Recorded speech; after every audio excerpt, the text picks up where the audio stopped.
नमस्कार, स्मिताज किचनमध्ये तुम्हा सर्वांचे खूप खूप मनापासून स्वागत आहे। आज आपण पाहणार आहोत चायनीज पकोडा।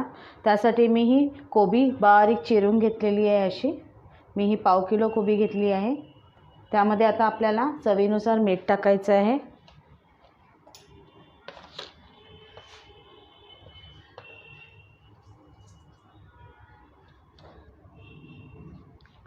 लाल तिखट टाकायचं आहे, जसं तुम्हाला तिखट हवं असेल त्याप्रमाणे। नंतर त्यामध्ये मी आलं, लसूण, मिरची ह्याचा क्रश टाकत आहे। तुम्ही याची पेस्ट पण टाकू शकता।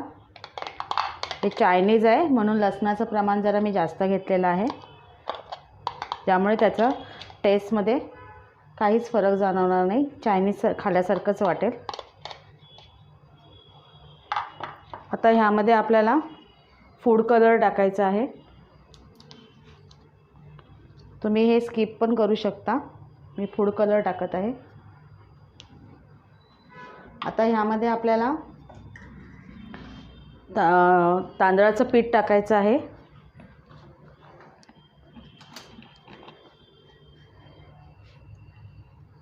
मी सर्वप्रथम मैदा टाकत आहे। समप्रमाणात सर्व घेते आहे मी। मैदा मी 3 चमचे घेतलेला आहे। तांदळाचं पीठ मी घेते 3 चमचे।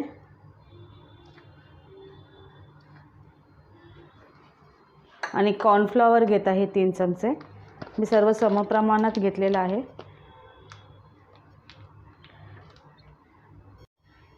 कॉर्नस्टार्च मी 3 चमचे टाकते।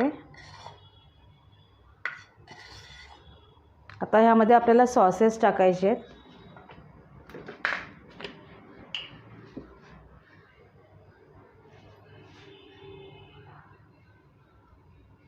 व्हिनेगर टाकत आहे मी 1 चमचा। रेड चिली सॉस टाकत आहे मी 1 चमचा।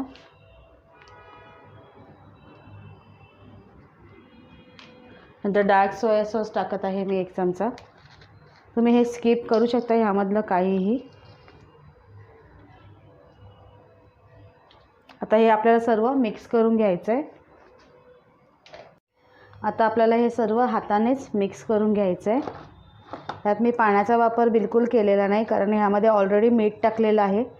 त्यामुळे काय होईल, कोबीला पाणी सुटेल आणि त्यामध्येच हे पीठ आपलं व्यवस्थित मिक्स करून होईल।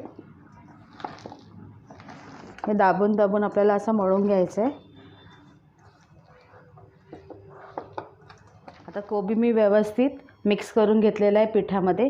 आता आपण हे 5 मिनिटं असंच ठेवूया आणि नंतर त्याचे गोळे करून तळायला घेऊया। 5 मिनिटं झालेली आहेत आपली। आता आपण ह्याचे पकोडे करायला घेऊया। आता आपल्याला असे छोटे छोटे गोळे करून त्याचे पकोडे करायचे आहेत। जसे आपण भजी करतो तसंच करायचं आहे। अशाच नवीन रेसिपीज पाहण्यासाठी माझं चॅनल सबस्क्राईब करा आणि बेल आयकॉनवर क्लिक करा।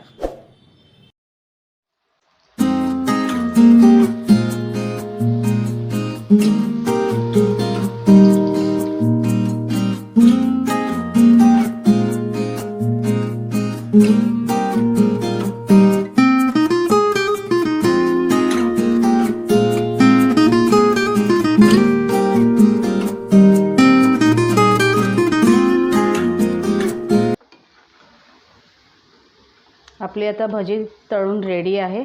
अशाच प्रकारे मी दुसरे पण चायनीज पकोडे तळून घेते। ह्याला मी मराठीमध्ये भजी बोलले, पण याला खरं नाव आहे Chinese pakoda. Manchurian Chinese pakoda ही रेसिपी माझी रेडी आहे। तुम्हाला माझी ही रेसिपी आवडली असेल तर जास्तीत जास्त लाईक अँड शेअर करा। कशी वाटली हे कमेंट बॉक्समध्ये कमेंट करून सांगा। पहिल्यांदाच व्हिडिओ पाहत असाल तर चॅनल सबस्क्राईब करा आणि बेल आयकॉनवर क्लिक करायला विसरू नका। थँक्यू।